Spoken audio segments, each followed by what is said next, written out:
కాకుండా మరి వారు 1వ తారీఖు నుంచి ఇప్పటి వరకు ఇంకా కొద్ది దినములు కూడా ఉపవాసము దేవునితో సహవాసం. పరిశుద్ధ గ్రంథంలో చాలా మంది ఉపవాసం ఉండి దేవునితో సహవాసం చేసి గొప్ప ప్రతిఫలాల్ని పొందుకోగలిగారు. మరి పరిశుద్ధ గ్రంథంలో ఉన్నటువంటి వారికి కాదు, ఇప్పుడున్నటువంటి వారికి కూడా అలా పొందుకోవాలని ప్రభువు అనేకులు ప్రేరేపించి ప్రేమించి ఏర్పాటు చేసినటువంటి మరి కూడికలివి. దానిలో వారే కాకుండా, సంఘమే కాకుండా ఆహ్వానింపబడినటువంటి వారందరూ కూడా పాలిపంపులు పంచుకున్నప్పుడు అందులో ఒక గొప్ప ధన్యతను చూడగలుగుతాం. దేవునికి స్తోత్రం, దేవునికి స్తోత్రం, స్తోత్రం. అందరినీ ఆహ్వానిస్తున్నాడు ఆయన. వాళ్ళ సంఘస్థులే కాదు, అందరినీ ఆహ్వానిస్తున్నాడు. మన దేవుని సన్నిధికి వచ్చేప్పుడు మన సంఘం కాదు, మనం కాదు, అనేకులు రావాలని మనం ఏం చేయాలి? ప్రార్థన చెయ్యాలి. ప్రార్థనకు మించింది ఏది కూడా లేదు. దేవునికి స్తోత్రం. చూసుకుందాం. ఒక ఊరిలో దేవుడు చేసిన మహిమ కార్యం. లూకా సువార్త 7వ అధ్యాయము 12వ వాక్యం. దేవుడు పొలిమేరల్లోంచి ఊళ్ళోకి ప్రవేశిస్తున్నాడు.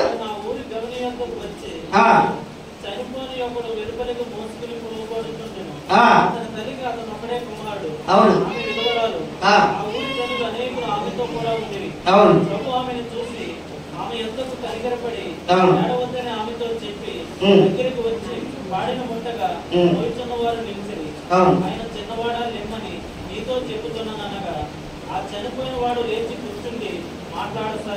చాలు.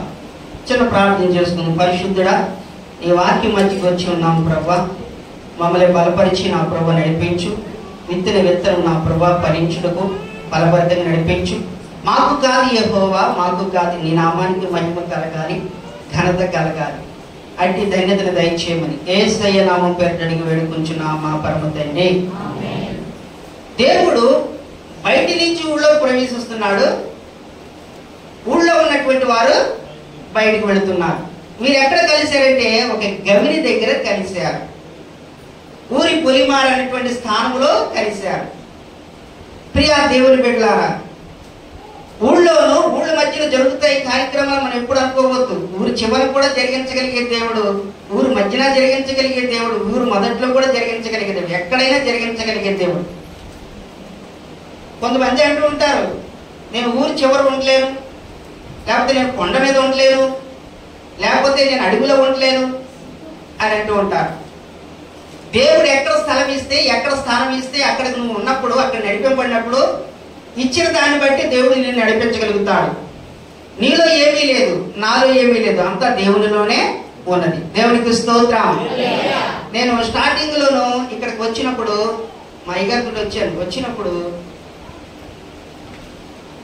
ఏంటి ఊరు చివరిలో ఉంది చర్చి, ఊరు చివరిలో ఉంది ఇల్లు, ఇక్కడ అన్ని తోటలుగా ఉంది, ఎలా ఉంటున్నారని నేను అనుకున్నాను. కానీ తదుపరి ఇప్పుడు వారు ప్రెసిడెంట్ గారు అయిపోయిన తర్వాత ఇంకెక్కువగా రావటం ఇక్కడ మొదలు పెట్టాము. ఇప్పుడు మాకు అలవాటు అయిపోయింది. దేవునికి స్తోత్రం. ఎప్పుడు ఇదే ఫస్ట్ టైం రావడం, నైట్ పూట రావడం, మళ్ళీ ఎక్కువ వెళ్ళేటప్పుడు ఎలాగెళ్ళా అనుకో. కానీ దేవుడు ఏమంటాడంటే, తీసుకొచ్చిన వాడిని ఇక్కడికి నేను మళ్ళీ తీసుకెళ్ళే వాడిని నేనే. దేవునికి స్తోత్రం. మా పిల్లలు అంటారు, ఏమంటారంటే, ఒకవేళ గాలి వాన వచ్చినా లేకపోతే ఏదైనా వచ్చినా రాత్రి ముందు పడి రావద్దు, మీ ఇద్దరు ఇక్కడ ఉంటామని చెప్పారు. మా చిన్నోడికి నిన్న జ్వరం. ఇప్పుడు సీజన్ మారిన తర్వాత అందరికి జ్వరాలు వస్తున్నాయి. దయచేసి ఒక విషయం చెప్తున్నాను, వేడి నీళ్ళు తాగండి, వేడి నీళ్ళు స్నానం చేయండి. ఈ సీజన్ అంతా పోయేవారు.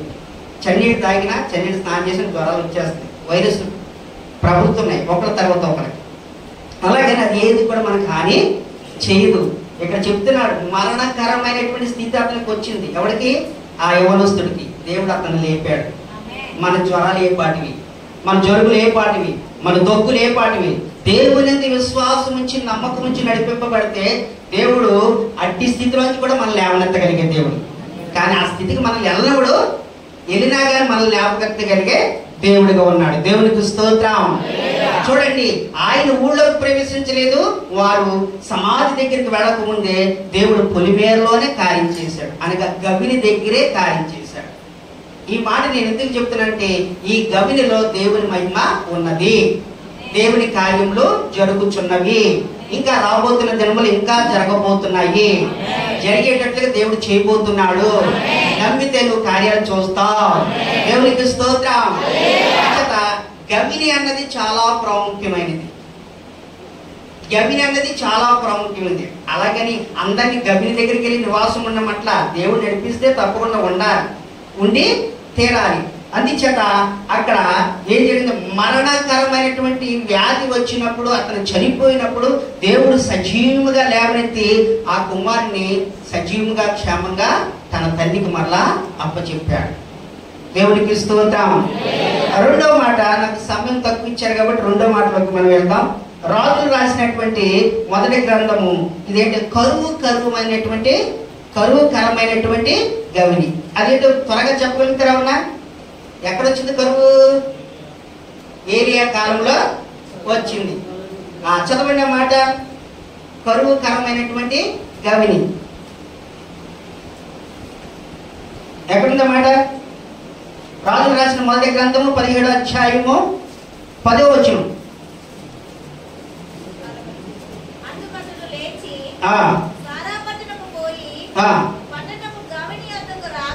అవును, అవును. ఆమెను పిలిచి త్రాగుటకై పాత్రతో కొంచెం నీళ్లు నాకు తీసుకొని రమ్మని వేడుకొనెను. ఆమె నీళ్లు తేబోచుండగా అతడు ఆమెను మరలా పిలిచి, నాకు ఒక రొట్టె ముక్కను నీ చేతిలో తీసుకొని రమ్మని చెప్పెను. చాలు. ఇలా చెప్పి ఆమె ద్వారా ధన్యతను పొందుకున్నాడు. ఎవరు? ఏలియా గారు.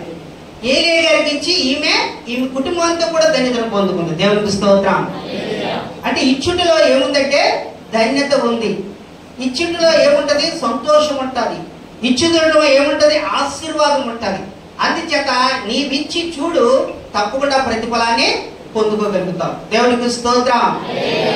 ప్రియా దేవుని బిడ్డలారా, కొంతమంది దైవ సేవకులు వారి నివాసానికి వెళ్ళినప్పుడు వారెంతో చక్కగా చూసి పంపిస్తుంటారు, వారికి కలిగిన స్థితిని బట్టి, వారికి కలిగిన పరిస్థితిని బట్టి. కొంతమంది దగ్గరికి వెళ్ళామంటే విశ్వాసం అవ్వచ్చు, దైవజనులు ఏమి పెట్టరు, ఏమి ఇవ్వరు. కానీ ఈ విధవరాలు సంశయించినా కానీ ఆయన ఏమనంటే, నువ్వు భయపడవద్దు, నువ్వు భయపడవద్దు, నువ్వు భయపడవద్దు అని చెప్పి ఆమెను ప్రోత్సహించి బలపరిచి ఏం పొందుకున్నాడు? చక్కని ధన్యత కుటుంబానికి ఇవ్వగలిగాడు. ప్రియా దేవుని బిడ్డలారా, గవినిలో దేవుడు మహిమ ఎలా జరిగిస్తున్నాడు చూడండి. తన ఇంటికి వెళ్ళలేదు, గవినిలోనే కలుసుకున్నాడు, గవినిలోనే ఆమెతో మాట్లాడాడు, గవినిలోనే వారి మాటలు ఆశీర్వాదకరంగా దీవెనకరంగా మార్చబడ్డాయి. అందుచేత మనం ఎక్కడ ఉన్నాము, ఏ స్థలంలో ఉన్నాము, ఏ స్థానంలో ఉన్నాము అది జ్ఞాపకం చేసుకుని అక్కడ దేవునికి మొరపెట్టినప్పుడు, ప్రార్థన చేసినప్పుడు, అంగలార్చినప్పుడు అక్కడ కార్యాన్ని మనం తప్పకుండా చూడగలుగుతాం. దేవునికి స్తోత్రం. అందుచేత గవిని అన్నది చాలా ప్రాముఖ్యమైనది. ఆ గవినిలో ఉన్నటువంటి వారు పొందుకునేటువంటి మహిమకరమైనటువంటి స్థితి పరిస్థితి చాలా చక్కగా, చాలా గొప్పగా ఉన్నది. ఇదే కాకుండా మరొకరు మనం చూసుకుందాం. మూడవ మాట, శత్రువుని యొక్క గవిని. శత్రువుని యొక్క గవిని. ఆదికాండం 22వ అధ్యాయము 17వ వాక్యం. ఆదికాండము 22:17.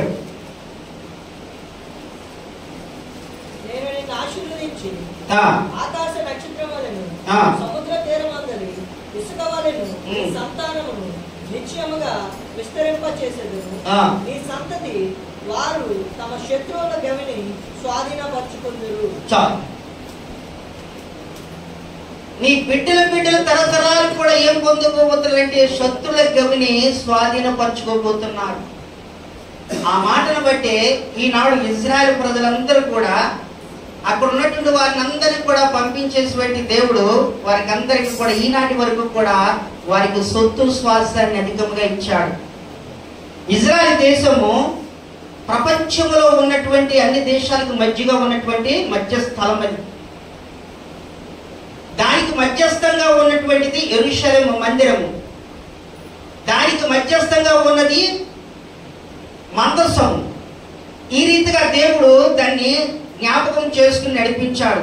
అది చిన్న దేశమైనా, చింతలేని దేశముగా, అందమైన దేశంగా, సుందరమైన దేశంగా వారికి ఇస్తానని వాగ్దానం చేసిన దేవుడు వారిని అక్కడికి నడిపించి వారిని ఇప్పుడు ఆశీర్వాదకర్తలుగా చేశాడు. దేవునికి స్తోత్రం. ఒకప్పుడు అది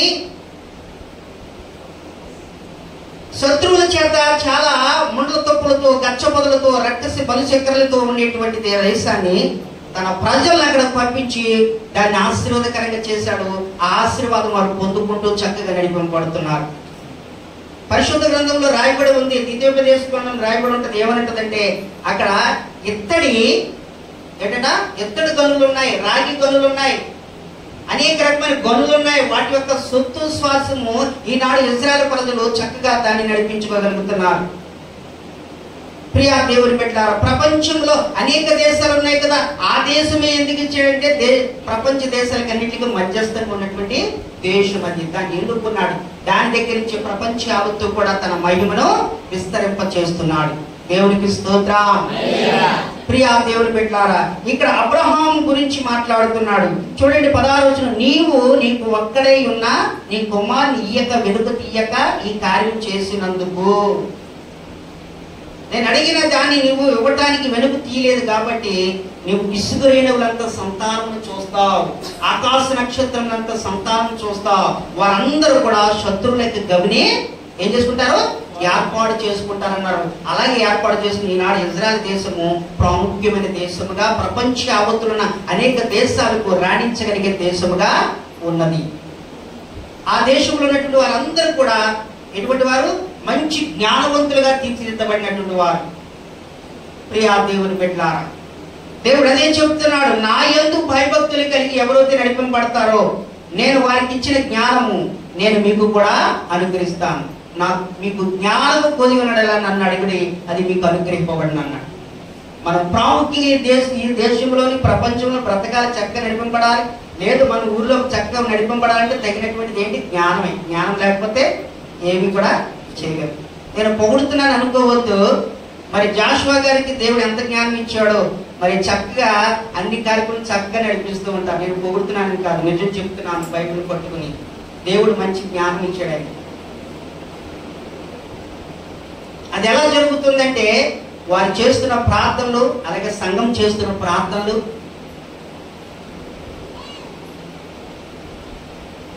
నిజముగా దేవుని యొక్క సన్నిధిలో గడపడం అంటే ఆషామాషైన స్థితి కాదండి.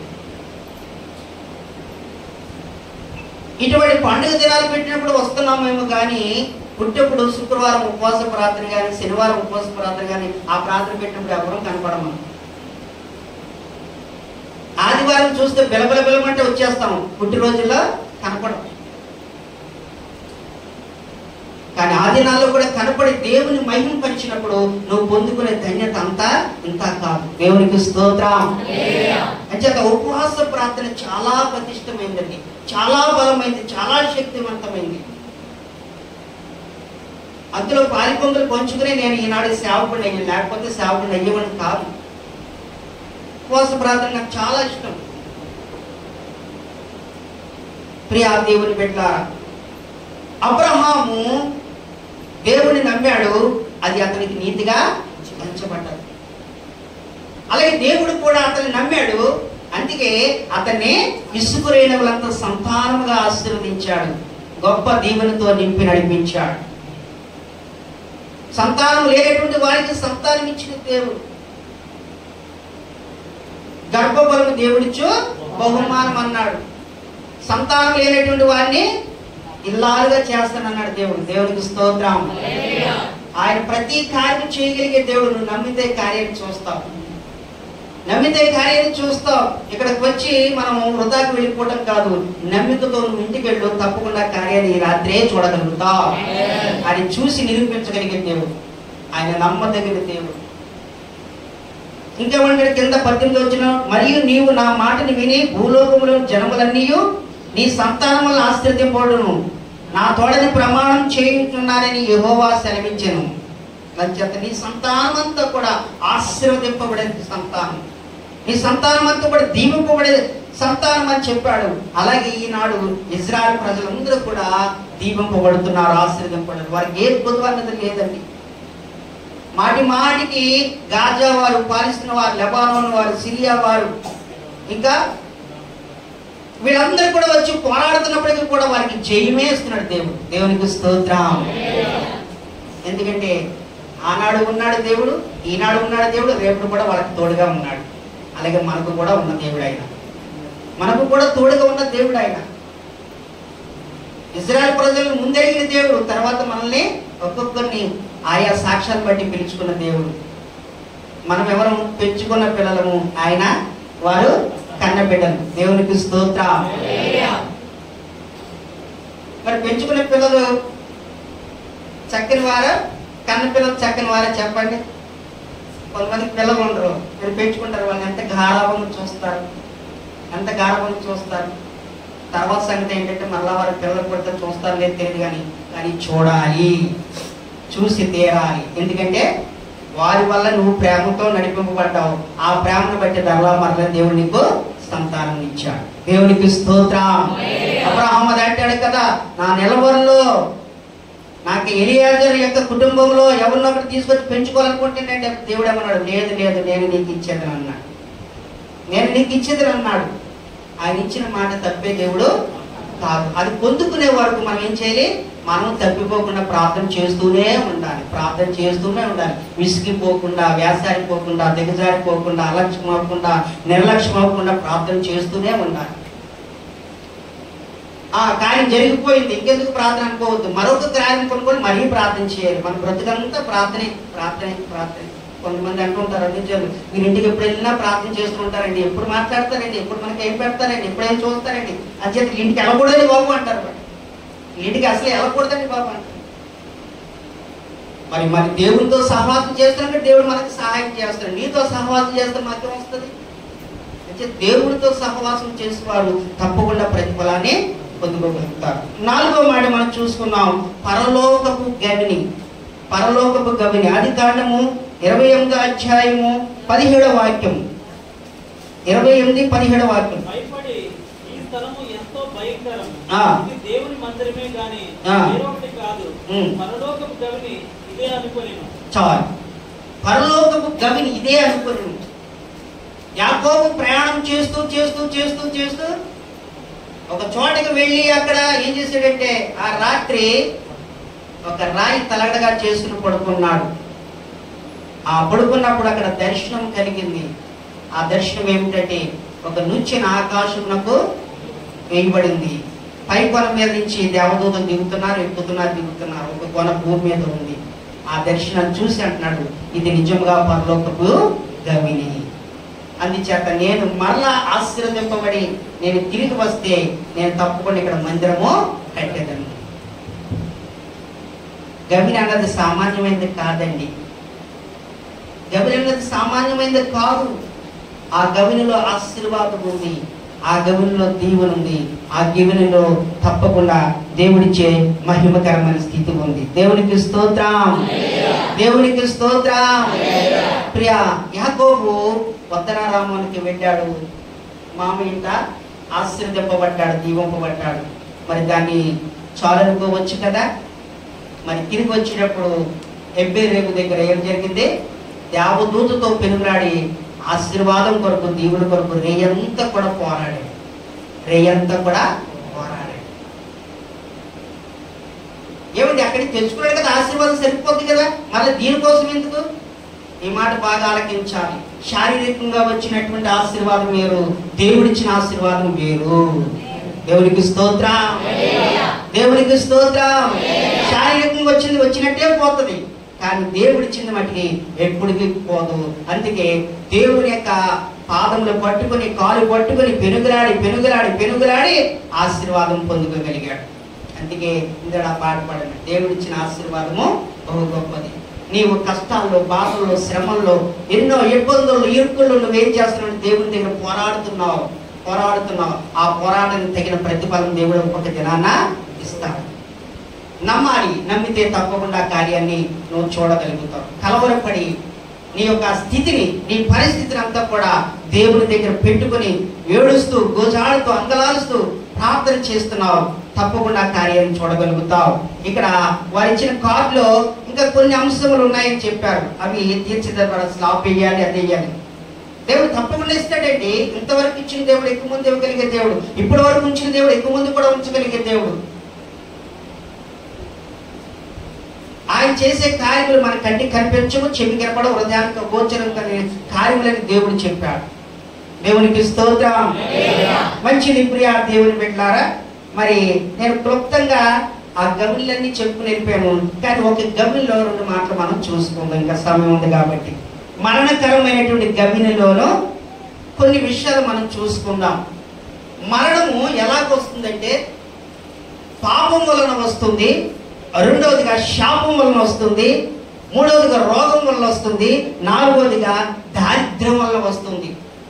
ఇట్టి వాటి ద్వారా చాలా మంది మరణపు పాలైపోతున్నారు. కానీ ప్రభు ఏమంటున్నాడంటే ఇట్టి వాటి నుంచి కూడా నేను విడుదల చేయగలిగే దేవాది దేవుడిగా ఉన్నాను, అందుచేత నీవు నా మీద ఆనుకో. దేవునికి స్తోత్రం. నీవు నా మీద ఆనుకో. పాపం వలన వచ్చిన జీతము మరణం అన్నాడు. పాపము డాష్ మరణము, పాపము డాష్ మరణము. ఆ డాష్ మీద ఏముంది? జీతం ఉంది. ఏమి జీతము? ఏమి జీతము? పాపమనే జీతము, శాపమనే జీతము, రోగమనే జీతము, దారిద్ర్యం అనే జీతము. వీటి వల్ల అనేక మంది కృంగిపోయి, కృషించిపోయి మరణపు పాలవటానికి చూస్తున్నారు. కానీ ప్రభు అయిన యేసుక్రీస్తును సొంత రక్షకునిగా అంగీకరించి, లేకపోతే సొంత రక్షణగా అంగీకరించినటువంటి వారు ఎక్కువగా దేవుని మీద ఆనుకుని ప్రార్థన చేసి వాటి నుంచి మేము విడుదల పొందుతాం, విమోచన పొందుకుంటాం అనేటువంటి జ్ఞానం లేకుండా ప్రవర్తిస్తున్నారు. అజ్ఞానం వల్లే కాక జ్ఞానుల వల్లే నడుచుకోమని అపోస్తలుడు పౌలు చెప్తాడు. మీరు అజ్ఞానుల వలె కాక జ్ఞానుల వలె నడుచుకోండి. ఎక్కడుందంటే జ్ఞానము? నా ప్రభు దగ్గర ఉంది. నా ప్రభు దగ్గర మీరు మొరపెట్టినప్పుడు, ప్రార్థన చేసినప్పుడు తప్పకుండా జ్ఞానాన్ని మీరు పొందుకోగలుగుతారు. ఆ జ్ఞానమును బట్టి మీరు పాపంలో పడరు, శాపమునకు వెళ్ళరు, రోగమునకు వెళ్ళరు, ఏ విధమైనటువంటి దారిద్ర్యము మీకు దాపరించము. దేవునికి స్తోత్రం. అది చేత ప్రియా దేవుని బిడ్డలారా, గవినిలో దేవుని మహిమ ఉన్నది, గవినిలో దేవుని శక్తి ఉన్నది, గవినిలో దేవుని యొక్క ఆత్మ సంచారం ఉన్నది. గవిని దగ్గరికి వచ్చినప్పటికే యేసు ప్రభుకి ఆ యొక్క పాడి కనపడ్డాది. పాడి కనపడ్డాడు కానీ పాడి వైపు చూడలేదు. కానీ ఎవరి వైపు చూసి అంటే ఆ బిడ్డకి తల్లి వైపు చూశాడు. దేవునికి స్తోత్రం. తల్లి ఏం చేస్తుందండి? ఏడుస్తుంది. మరి నువ్వు ఏడుస్తున్నావా యేసు సన్నిధిలో? యేసు సన్నిధిలో నువ్వు ఏడుస్తున్నావా? ఏడవట్లేదు, ఏడవట్లేదు. ఎక్కడ ఏడుస్తున్నావు? ఎక్కడ ఏడుస్తున్నావు? లోకములో ఏడుస్తున్నావు, లోక జనుల మధ్యన ఏడుస్తున్నావు, బంధువుల దగ్గర ఏడుస్తున్నావు. అక్క ఉందంటే చెల్లి దగ్గర ఏడుస్తుంటది, చెల్లి ఉంటే అక్క దగ్గర ఏడుస్తుంది. నా స్థితి ఎలా ఉంది, నా పరిస్థితి ఎలా ఉంది. వాళ్ళు అవహేళన చేస్తారు కానీ ఏమాత్రం నిన్ను ఆశీర్వదించరు, ఏమాత్రం నీకు సహాయము చేయరు. అందుకే కొరింథీ పత్రికలో మాట అంటాడు, చూడండి ఆ మాట. కొరింథీ పత్రికలో మాట అంటాడు, కొరింథీలకు రాసిన 2వ పత్రిక, కొరింథీలకు రాసిన 2వ పత్రిక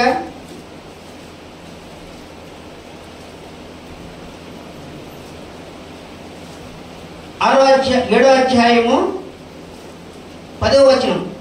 దైవ చిత్తానుసారమైన దుఃఖము రక్షణార్థమైన మారు మనసు కలుగు చేయను.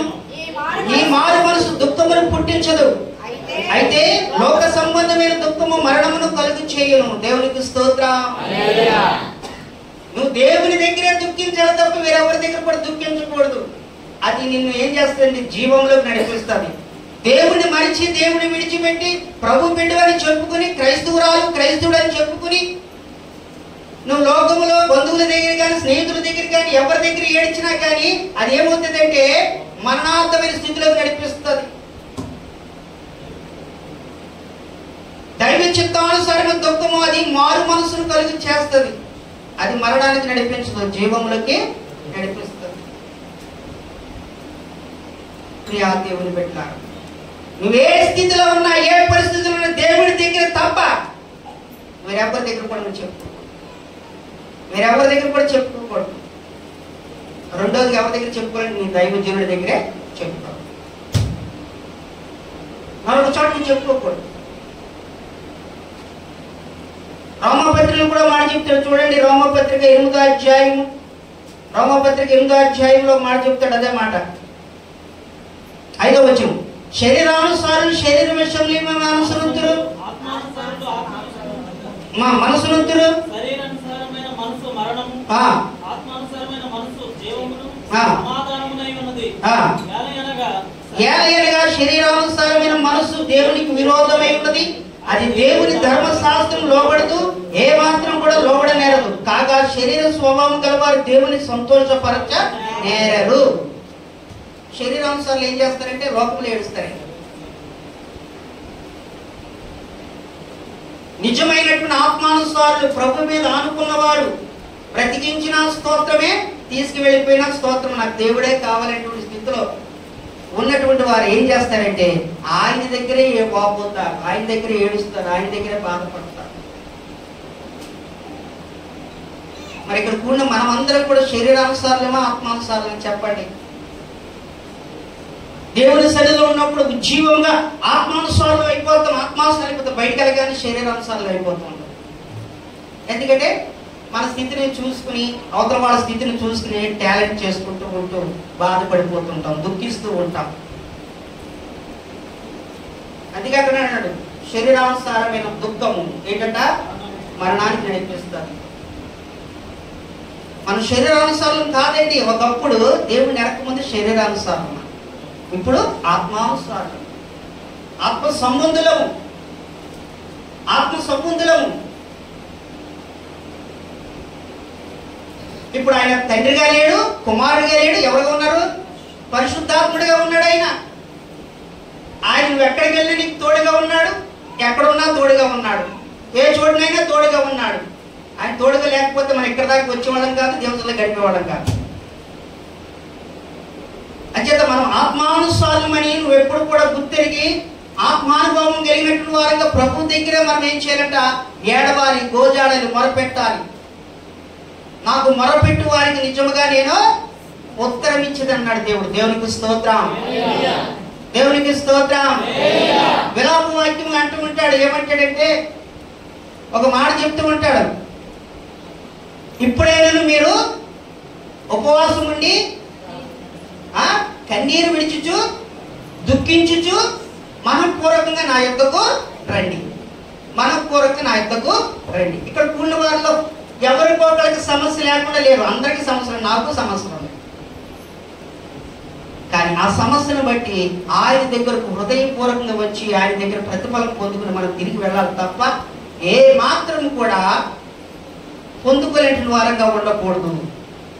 ఆయన దగ్గరికి వచ్చి కన్నీరు కార్చాలి, దుఃఖించాలి, మనపూర్వకంగా. యేసుప్రభు అలాగే చేశాడండి. పగటి కాలం అంతా కూడా సువార్త ప్రకటించాడు, రాత్రి కాలం అంతా కూడా తన తండ్రి స్థానంలో ఏం చేశాడు? మోకరించాడు, కన్నీరు కార్చాడు, దుఃఖించాడు, వేదన పట్టాడు అని రాయబడి. వేదన పట్టాడు. కానీ తన శిష్యులు ఏం చేస్తున్నారు? నిద్రపోతున్నారు.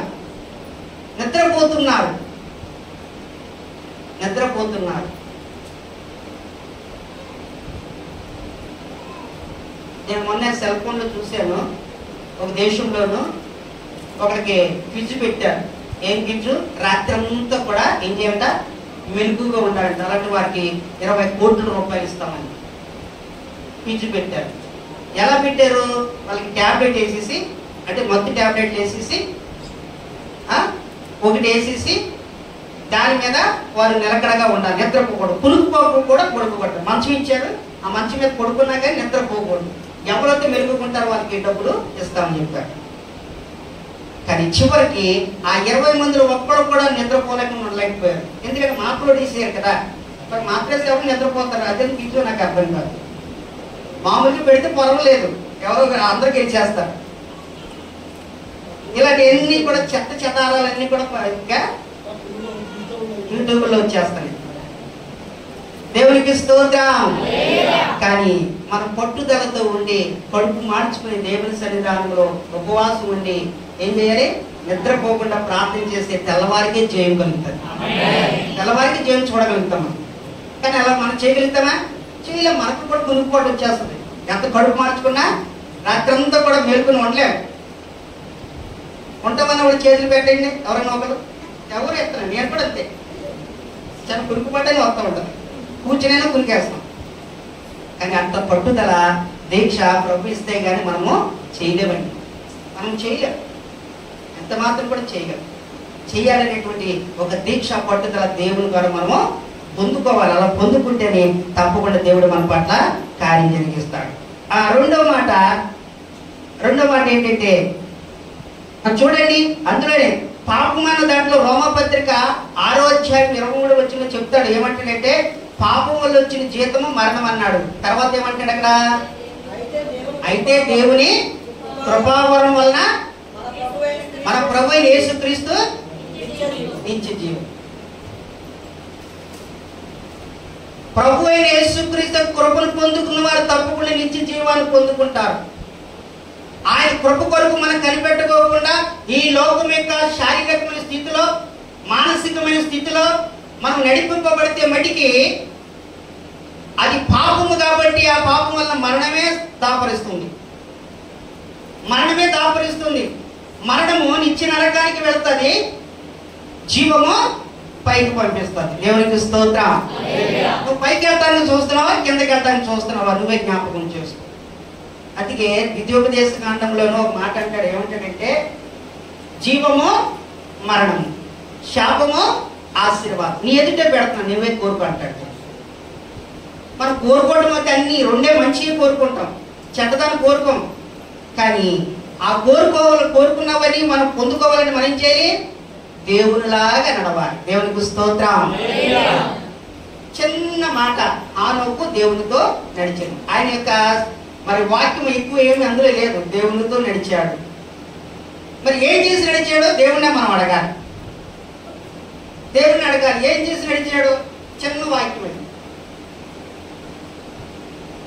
ఇక కుడి పక్కన ఉన్నటువంటి సిలువలో ఉన్నటువంటి వాడైతే కొన్ని సంభాషణ అక్కడ జరిగింది, అది అంతా మనం ఆలకించవచ్చు. నేను పాపిన ప్రభా, నేను దుర్మార్గుని ప్రభా, నేను బందిపోటుని ప్రభా, నాకెందుకు ఈ స్థితి, నాకు సరిపోదు, నీకు మటుకు ఈ స్థితి సరిపోదు, అయినా నీ పర్వకరాజు నువ్వు వెళ్ళేట్టు నన్ను చేర్చుకో. ఇప్పుడు సంభాషణ ఆనోకు దగ్గర ఏ సంభాషణ లేదు, కానీ దేవునితో నడిచి వెళ్ళిపోయాడు పర్వకరాజు. మరి మనం ఎప్పుడు నడిచేస్తాము? దేవునికి స్తోత్రం. దాని మీద పాటలు చాలా రాశారు. నడిపించిన ఆనావా, నడిపిస్తాడు నా దేవుడు, అన్ని నడిపిస్తాడే. ఆయన నడిపిస్తాడని చూస్తున్నాడు, కానీ నువ్వు నడుపుతున్నావా? ఆయన మార్గంలో నడవట్లేదు. మన మార్గం ఏంటి? మార్గం అంటే వంకర టెంకర మార్గం. అందుకే దేవుని యొక్క మార్గంలోనూ మనము ఆయన మహిమను చూడలేకపోతున్నామండి. ఆయన ఘనతను, ఆయన కీర్తిని, ఖ్యాతిని చూడలేకపోతున్నాం. దేవుని యొక్క కృపా మహదైశ్వర్యము దేవుడు మనకు అనుగ్రహిస్తానని చెబుతున్నప్పుడు ఆ ఐశ్వర్యం కొరకు మనం ఏమాత్రం కూడా ఆశపడటం లేదు. ఆశపడుతున్న ప్రాణాన్ని తృప్తిపరిచే దేవుడు ఆయన. దేవునికి స్తోత్రం. దేవునికి స్తోత్రం. రెండో మాట, సమయం అయిపోయింది. రెండో మాట చూసుకుని మనం ముగించుకుందాం. రెండో మాట శాపము. గళతీయులకు రాసినటువంటి పత్రిక 3వ అధ్యాయము 13వ వాక్యం. 3వ అధ్యాయము 13వ వాక్యం చదవండి. ఆత్మను గురించిన వాగ్దానములు విశ్వాసం వల్ల మనకు లభించినట్లు అబ్రహాము పొందిన ఆశీర్వాద వచనములను క్రీస్తు యేసు ద్వారా అన్యజనులకు కలుగుటకై క్రీస్తు మన కోసము శాపమై మనలను ధర్మశాస్త్రం యొక్క శాపము నుండి విమోచించును. చాలు. దేవునికి స్తోత్రం. ఆత్మను గూర్చిన వాగ్దానం విశ్వాసం మనకు లభించినట్లు, ఆత్మను గూర్చిన వాగ్దానం విశ్వాసం మనకు లభించినట్లు. చూడండి, ఆత్మ వలన మనకు విశ్వాసం కలుగుతుంది, విశ్వాసం వల్ల మన వాగ్దానములు పొందుకోగలుగుతాం. దేవుడు చెప్పాడు వాళ్ళతో, మిమ్మల్ని వాగ్దాన దేశం పంపిస్తామని. ఎవరైతే విశ్వసించారో వాళ్ళే వాగ్దాన దేశం వెళ్ళారు, విశ్వసించలేని వాళ్ళు అరణ్యములను చచ్చిపోయారు. ఆత్మను కూర్చిన ఏంటట వాగ్దానం మన జీవితంలో నెరవేర్చబడాలి. ఆత్మ సంచారకుడు ఎల్లప్పుడూ కూడా మన చుట్టూ సంచారం చేస్తున్నాడు. నేను ప్రతి రాత్రి పడక మీద పడుకునేప్పుడు ప్రార్థన చేస్తాను. ఏమంటానంటే, ప్రభా పగలంతా కాపాడావు కదా, మరి రాత్రి కాల సమయం పడక మీదకి వచ్చి ఉన్నాము, మరి పడక మీద ఉన్నప్పుడు ఇంకా మగు జాగ్రత్తగా ఉండాలి కదా అని ప్రార్థన. ఏం జాగ్రత్త అని దేవుడు అడుగుతూ ఉంటాడు. ఏం జాగ్రత్త అంటే, ప్రభా మరి రాత్రి కూడా ఏ తుఫాను వచ్చిందని ఇల్లు ఎగిరిపోతేమో, ఆ ఇల్లు మీద పడిపోతేమో, లేకపోతే ఏదైనా ప్రమాదాలు జరగవచ్చు. అంచేత ఏం చేయాలంటే, ప్రభా రాత్రి కాలం అంతా కూడా ఇంటి చుట్టూ నీకు అగ్ని కచ్చి వెయ్యి ప్రభా, ఇంటి కప్పు మీద నీ మహిమతో కప్పు ప్రభా, ఇంటి లోపల నీ పరిశుద్ధాత్మ నడిపింపు దయచి. ఈ 3 జరిగిస్తూ ఉంటే మనం సుఖంగా నిద్రపోతూ ఉంటాం. దేవునికి స్తోత్రం. సుఖముగా నిద్రపోతూ ఉంటాం. ఆయన సుఖమిచ్చేవాడండి. శాంతిని, సంతోషం, సమాధానం అన్నిటిని అనుగ్రహించేవాడు. లెక్కలేదు, వాటిలో లెక్కలేదు. ఆయన యందు మనం భయభక్తులు కలిగి నడిపింపబడినప్పుడు, యెహోవా యందు భయభక్తులు కలిగి ఉండుట ఏమవుతుంది? ఇలాగ ఆశీర్వదింపబడతారు. మీ యొక్క చేతుల కష్టార్జితము మీరు అనుభవించేది. ఆయన భయభక్తులు లేకపోతే నువ్వేం సంపాదించలేవు. సంపాదించిన దాన్ని నువ్వు అనుభవించలేవు.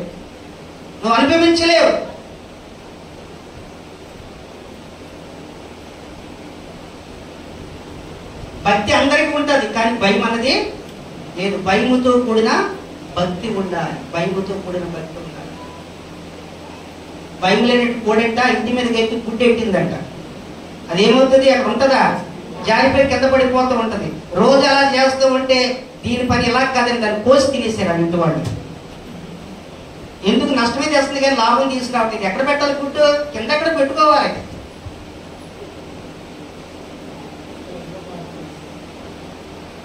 భయం లేనటువంటి వాడు. అందుకే దేవుడు ఒక్కొక్కసారి ఇజ్రాయెల్ ప్రజలతో చెప్పాడు, మిమ్మల్ని అక్కడ పంపిస్తున్నాను కానీ ఆలకిస్తున్నారా? మిమ్మల్ని అక్కడ పంపిస్తున్నాను కానీ ఎక్కడికి? వాగ్దాన దేశం పంపిస్తున్నాను కానీ మీ చుట్టుపక్కల వాళ్ళు ఎవరు ఉండకూడదు, వాళ్ళు తెలిపోయింది అని చెప్తే వీళ్ళు ఏం చేశారు? వాళ్ళు ఉంచారు. అందుకే ఇప్పటి వరకు కూడా వాళ్ళు ఏం చేస్తున్నారు? శోధిస్తూనే ఉన్నారు. మా అయ్యమ్మే, మా బాబే, నువ్వు మా చుట్టం కదా, మా పట్టం కదా, మా ఇంటికాడ నివాసం ఉంది కానీ లేకపోతే మా ఇంటి పక్కన ఒక ఇల్లు స్థలం ఇస్తాను కొట్టుకుని వాళ్ళే లేకు మీకు అయిపోతారు తర్వాత. దేవునికి స్తోత్రం. అందుకే సొలొమోను రాజు అంటాడు ప్రసంగిలో, అధికంగా నువ్వు నీతిమంతుడిగా ఉండొద్దు, అలాగే నీతిమంతత్వం లేకోకుండా కూడా ఉండదు. చాలా జాగ్రత్తగా జ్ఞానయుక్తంగా నడుచుకోవాలి. అందరూ నా వారు అనుకుంటే 0 అయిపోద్ది. అలాగే ఎవరిని లేదనుకుంటే రేపు పొద్దున నువ్వు చచ్చిపోయిన తర్వాత నీ కాడిని ఎవరు కూడా మోసేవాడు, నలుగురు ఉండరు. దేవునికి స్తోత్రం. ప్రభు చెప్తున్నాడు, జ్ఞానయుక్తంగా నడుచుకోవాలంటే ఆ జ్ఞానం నా దగ్గర ఉంది. ఆ జ్ఞానం నేను మీకు అనుగ్రహిస్తాను. అందుచేత నా మహిమ ఎక్కడుందంటే, ఎక్కడుందనుకుంటున్నారు? గవినిలో ఉన్నది.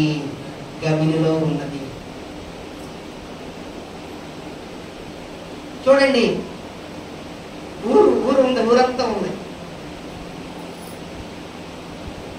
కానీ ఇటువంటి స్థలము, ఇటువంటి స్థానము, ఇటువంటి స్థితి, ఇటువంటి పరిస్థితి ఆ ఊళ్ళో ఉన్న వాళ్ళకి ఉందా?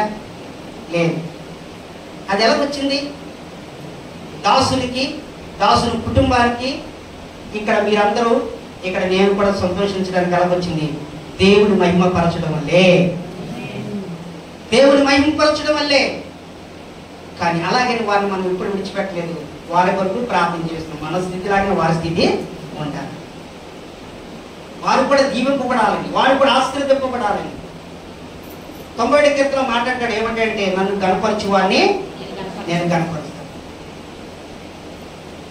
దయచేసి చెప్తున్నాను, ఒక సేవకుడు కనపరుస్తున్నట్లుగా మనం కూడా అంతకన్నా కనపరిచిన వారు ఉందాం. వారు దీవింపబడుతున్నట్లుగా మనము దీవింపబడతాం. అట్టి ధన్యత దేవుడు మనకందరికీ అనుగ్రహించును గాక. చిన్న ప్రార్థన చేసుకుందాం.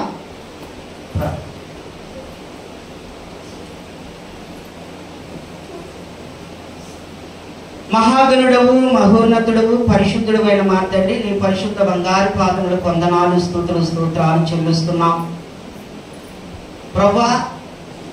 నీ దాసునికి, నీ దాసుని కుటుంబానికి, నీ దాసుని యొక్క సంఘానికి, అలాగే నా ప్రభా ఆర్ఫనేజ్కి ఇచ్చినటువంటి ఈ గమని యొక్క స్థలమును బట్టి, స్థానమును బట్టి మీకు స్తోత్రాలు. ఇప్పటి వరకు నా ప్రభా వారి విరుగులో ఉన్నారు. ఇప్పుడు నాయన వారి కొద్ది దినములో మీరు విశాలమును నడిపించబోతున్నారు. ఆ విశాలవంతమైనటువంటి స్థలము, స్థానము నా ప్రభా స్థితి పరిస్థితి అంతా కూడా గొప్పగా నా ప్రభా వెలుగొంది ఉండాలంటే అయ్యా వాటికి కావలసినటువంటి వనరులు నాయన ఈ కార్డు మీద రాసి ఇచ్చారు ప్రభా. నాయన మీ బిడ్డలందరూ కూడా నిరంతరం ప్రార్థన చేయించున్నారు, మేము కూడా ప్రార్థన చేయించున్నాం. ఇప్పుడు ప్రత్యేకంగా ఉపవాస పొడుగులో నా ప్రభా మరొక్కసారి ప్రార్థన చేయడానికి నీ దాసునికి అవకాశం ఇచ్చినందుకు మీకు స్తోత్రాలు ప్రభా. తండ్రి యేసురాజా, మరి కొద్ది దినములో యేసు నామములో ఈ యొక్క 7 యొక్క ప్రార్థనా కూటములు 7 దైవజనులు వచ్చి వర్తమానములు ఇచ్చి నాయన ప్రభా గొప్పగా స్లాభపడేటువంటి స్థితిని మీరు ఇవ్వబోతున్నందుకు మీకు స్తోత్రాలు చెల్లిస్తున్నాం. మేము చేసే కార్యములు నా ప్రభా అటువంటి రీతిగా ఉంటాయని నమ్ముతున్నాం.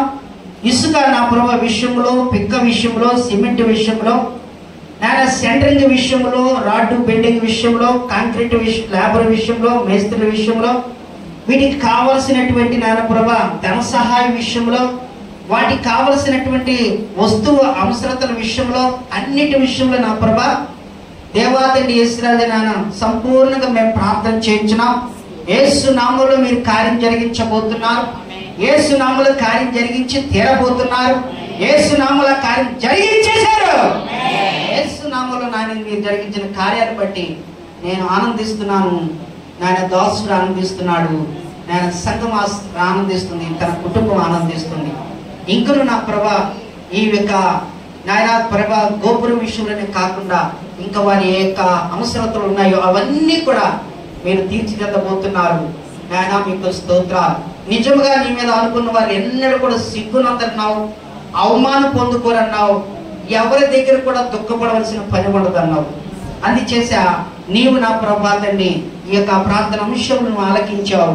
ఆలకించిన దేవుడు ఓరకోకుండా త్వరగా కార్యం జరిగిస్తున్నందుకు నీకు స్తోత్రాలు చెల్లిస్తూ నజరేయుడైన యేసు నామమును బట్టి మిక్కిల వినముతో మిమ్మల్ని అడిగి వేడుకొనుచు కోరుకొనుచు అర్థిస్తూ ప్రార్థన చేయించున్నాం ప్రభా.